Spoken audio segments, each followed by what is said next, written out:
ಪ್ರಭು ಯೇಸು ಕ್ರಿಸ್ತರಲ್ಲಿ ನನ್ನೊಲವಿನ ಸಹೋದರ ಸಹೋದರಿಯರೇ ಹಾಗೂ ಮುದ್ದಾದ ಮಕ್ಕಳೇ, ಇಂದು ಜುಲೈ 9 ಬುಧವಾರ. ಇಂದಿನ ಶುಭ ಸಂದೇಶ ಮತ್ತಾಯ 10 ವಾಕ್ಯಗಳು 1-7 ತನಕ. ಈ ಒಂದು ಶುಭ ಸಂದೇಶ ಭಾಗದಲ್ಲಿ ಪ್ರಭು ಯೇಸು ಕ್ರಿಸ್ತರು ತಮ್ಮ ಶಿಷ್ಯರನ್ನು ಕರೆಯುತ್ತಾರೆ, ಅವರಿಗೆ ಅಧಿಕಾರವನ್ನು ನೀಡುತ್ತಾರೆ ಹಾಗೂ ಅವರನ್ನು ಕಳುಹಿಸುವಾಗ ಈ ಒಂದು ಆದೇಶವನ್ನು ಅವರಿಗೆ ನೀಡುತ್ತಾರೆ. ಅದಾಗಿದೆ, ನೀವು ಪರಕೀಯರತ್ತ ಹೋಗಬೇಡಿರಿ, ನೀವು ಸಮಾರ್ಯದವರ ಬಳಿ ಹೋಗಬೇಡಿ, ಬದಲಾಗಿ ತಪ್ಪಿ ಹೋದ ಕುರಿಗಳಂತೆ ಇರುವ ಇಸ್ರಾಯೇಲ್ ಜನರ ಬಳಿಗೆ ಹೋಗಿರಿ. ಪ್ರಿಯರೇ, ನಮ್ಮ ಸಂತ 2ನೇ ಜಾನ್ ಪಾಲ್ ರವರು ಹೀಗೆನ್ನುತ್ತಾರೆ, ನಾವು ಮೊದಲನೇದಾಗಿ ಧರ್ಮ ಪ್ರಚಾರ ಮಾಡಬೇಕಾಗಿರುವುದು ಅನ್ಯ ಜನರಿಗಲ್ಲ, ಬದಲಾಗಿ ನಮ್ಮದೇ ಕ್ರೈಸ್ತ ಧರ್ಮಕ್ಕೆ ಸೇರಿದಂತಹ ಈ ಒಂದು ವಿಶ್ವಾಸವನ್ನು ಕಳೆದುಕೊಳ್ಳುತ್ತಿರುವಂತಹ ವ್ಯಕ್ತಿಗಳಿಗೆ ನಾವು ಧರ್ಮ ಪ್ರಚಾರ ಮಾಡಬೇಕು. ಅವರನ್ನು ಈ ನಮ್ಮ ವಿಶ್ವಾಸಕ್ಕೆ ಹಿಂದಿರುಗಿ ಬರುವಂತೆ ಮಾಡಬೇಕು ಎಂದು ಅವರು ಹೇಳುತ್ತಾರೆ.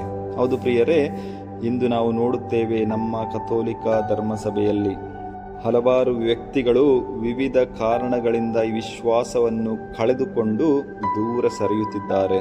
ಎಷ್ಟೋ ಜನ ಬಲಿಪೂಜೆಗೆ ಬರುವುದಿಲ್ಲ, ಪ್ರಾರ್ಥನೆಗಳಿಲ್ಲ, ವಿಶ್ವಾಸವಿಲ್ಲದ ಜೀವನವನ್ನು ನಡೆಸುತ್ತಿದ್ದಾರೆ. ಇಂಥವರ ಬಳಿಗೆ ನಾವು ಹೋಗಬೇಕು. ಇಂಥವರನ್ನು ನಾವು ಮೊದಲನೇದಾಗಿ ನಾವು ಇವರನ್ನು ಕರೆದು ತರಬೇಕು ಹಾಗೂ ಇವರಿಗೆ ನಾವು ಕ್ರಿಸ್ತನನ್ನು ನೀಡಬೇಕು.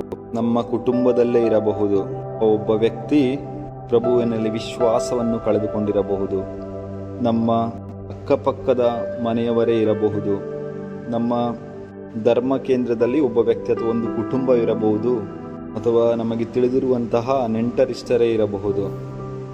ಇವರನ್ನು ಕರೆತರುವ ಕೆಲಸ ನಮ್ಮದಾಗಿದೆ.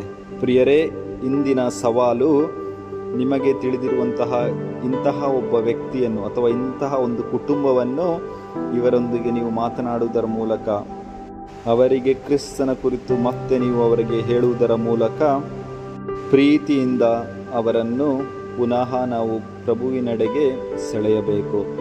ಪ್ರಭುವಿನ ಆಲಯಕ್ಕೆ ಅವರನ್ನು ಕರೆತರಬೇಕು. ಪ್ರಭುವಿನಲ್ಲಿ ವಿಶ್ವಾಸವನ್ನು ಅವರಿಗೆ ಮೂಡುವ ಹಾಗೆ ಮಾಡಬೇಕು. ಇದೇ ಇಂದಿನ